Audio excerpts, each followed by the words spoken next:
السلام عليكم ورحمة الله وبركاته. اللهم صل وسلم على سيدنا محمد وعلى آله وصحبه وسلم. صباح الخير. اليوم الفيديو مالتنا يتكلم عن نبات مظلة المرور. طبعا وهي هاي الفيديو لأحد المتابعين. شوفوا شكلش قد حلو. طبعا وهذا النبات مو بس حلو، قوي جدا ويعيش بأصعب الظروف. يعيش خارج البيت ويعيش داخل البيت قرب الشباك، ويعيش بالتربة ويعيش بالماء. يعني نبات ما شاء الله. يعيش بالسنادين وشكله كلش حلو وكيوت، وغير متطلب. يعطش، يبي ماي ما بي ماي هو عايش، يعني كلش متحمل. يعني أنا أعتقد وأعتبر عيبه الوحيد هو جذوره القوية. يعني شنو جذوره القوية؟ يعني إذا زرعتوه بالحديقة بدون ما تحددوا له موقع بحوض أو بسندانة أو أي إطار كان، جذوره قوية جدا بحيث راح تغزو الحديقة. يعني جذوره تعتبر صعب تتخلصون منها بعد إذا ردتوا تبدلون ديكور الحديقة أو تتخلصون من هذا النبات، واللي هو كلش حلو. فأني عالجت هاي النقطة عندي، إنه خليته مزروع دائما بالسنادين. أحلى فقرة عندي من أشوف ورقة مسدودة بهذا الشكل، من ألمسها راح تفتح.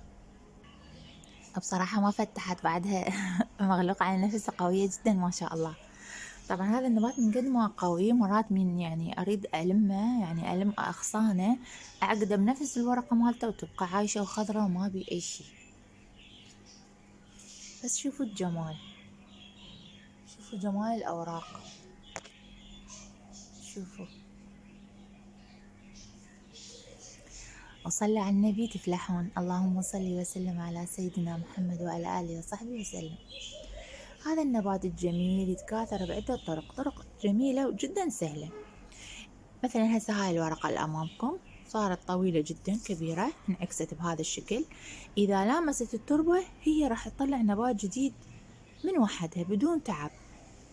مثل ما تشوفون هاي الورقة أصبحت طويلة ولامست الأرض. هاي إذا أخليها شكل هي راح تسوي لي، شوفوا هاي الثانية راح تسوي لي نبات جديد. وشوفوا سيقانة كيف قوية، وجذورها أيضا كذلك. تسوي لي نبات جديد بدون ما أتعب، بدون ما أسوي أي شي، هي من وحدها. وهذا اسمها الحلو، يسموها مظلة لأن هي فعلا مثل المظلة. سبحان الله وبحمده، سبحان الله العظيم. استمتعوا بهذا المنظر الرائع، استمتعوا وسبح رب العالمين على هاي الخلقة الحلوة. أما الطريقة الثانية فهي مثل ما قلنا، هاي الأوراق اللي تصبح كبيرة وتنكسر وتميل على جهة، نقطعها وناخذها. هسه أشوفكم. ناخذ واحدة من هاي الأوراق اللي هي مايلة، وراح شوية بعد توصل للأرض مكسورة. هنا قطعنا الأوراق،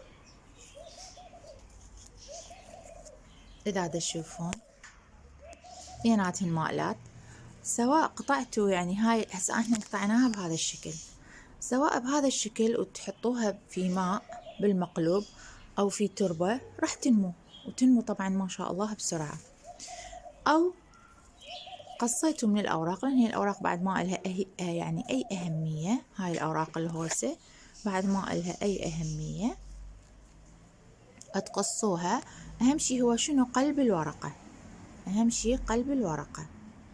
أوكي، نقص الزائد هاي الهوسة ونخليها بالمقلوب. يعني سبحان الله هذا النبات ينزرع بالمقلوب. وهسه أشوفكم. شوفوا هاي أني غارزتها بالماء بدون ما أقطع الأوراق. شوفوا الجذور، بعد ما تنمو الجذور راح تنمو إلها أغصان وتخرج للأعلى. طبعا جذور للأسفل والأغصان للأعلى، وتكون عندكم نبات جديد. هذا هسه تقدرون تاخذوه وتزرعوه بأي سندان بأي نوع تربة، راح يصير لكم نبات جديد من هذا نبات مظلة المرور. زين يعني. أو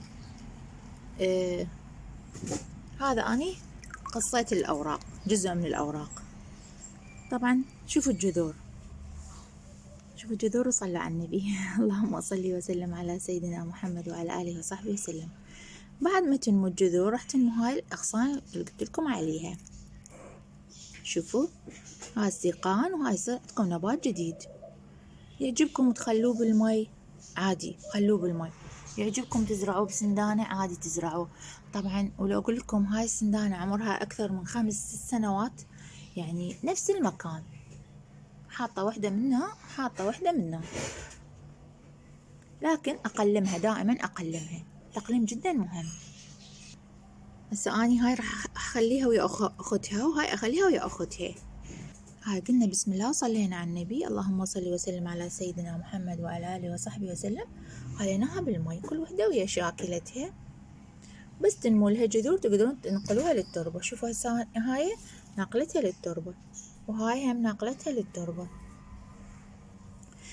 جدا سهلة. وما أريد أقولكم أنا قد هاملتها بصراحة، مو متعمدة، لكنه يعني ما تجي على بالي، وأعرفها هي نبات قوي، ويعني مرات مو قدامي بس أسقيهن، بس مرات حتى أنسى أسقيهن، بس إنه ما شاء الله كل ما تقلموها تصير أحلى وتصير أكثر. بالشمس تصير بعد أحلى، ماكو شمس خلاص. شوفوا كمية الفي تحت الأشجار الظلال، فعادي.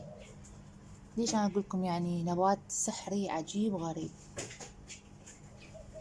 في داخل البيت خارج البيت، تربة طينية، تربة زينجية، تربة بتموس، كل أنواع التربة، كل أنواع الظروف، حار برد شمس، هو مقاوم. والله حتى شكله كلش حلو، وخاصة من تقلموه تنمو له أوراق جديدة. وإذا تحبوه كثيف جدا قلموه دائما، يعني كل فترة قلموه راح يصير السندانة عندكم كثيفة وشكلها كلش حلو. شوفوا حتى هاي آثار ورقة قديمة مقلمة، كانت صغيرة من قلمتها، وهاي من تفتح هيجي أحبها، خل أجرب والله ألزمها بدأ يتفتح. اليوم كلهن معاندات يعني شبعت مي. وهاي هم شوفوها زرعتها بالتربة مباشرة، يعني تجذروها وتزرعوها أو تزرعوها بالتربة مباشرة كلها تنجح. هذا اللون الجميل باع الورقة، شوفوا الجمال.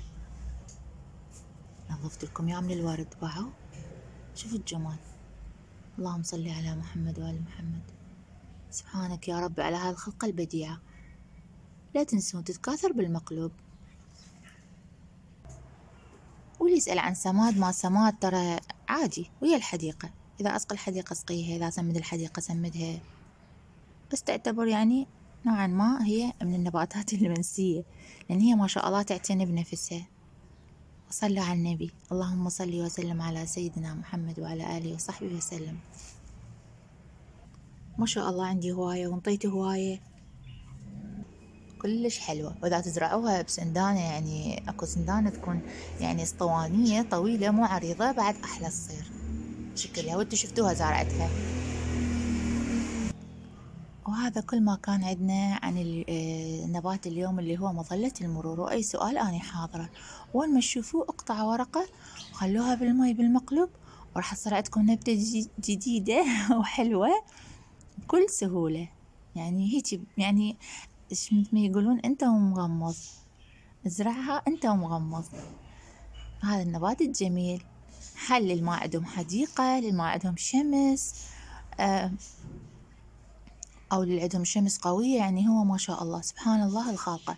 بس هي قلت لكم ملاحظة وحيدة، إذا زرعتوه بالتربة حاولوا تحددوه، لأن جذوره تمشي وتطلع من غير مكان، تزرعوه في متر مربع تلقونه بعد كوم أمتار طالع. جذوره تمشي من تحت الأرض، وجذوره كلش قوية، تقريبا تشبه جذور القصب، أو كلش حلو. أوصيكم بزراعته. شكرا جزيلا لكم، ربي يسعدكم.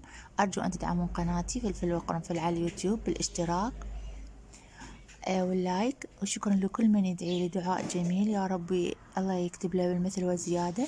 وشكرا لكل من يعلق لي تعليق لطيف وجميل، ممنونة لكم، شكرا جزيلا لكم، ربي يسعدكم. إذا عجبكم الفيديو ادعموني وادعموا قناتي بالتيك توك وعلى اليوتيوب بفلفل وقرنفل.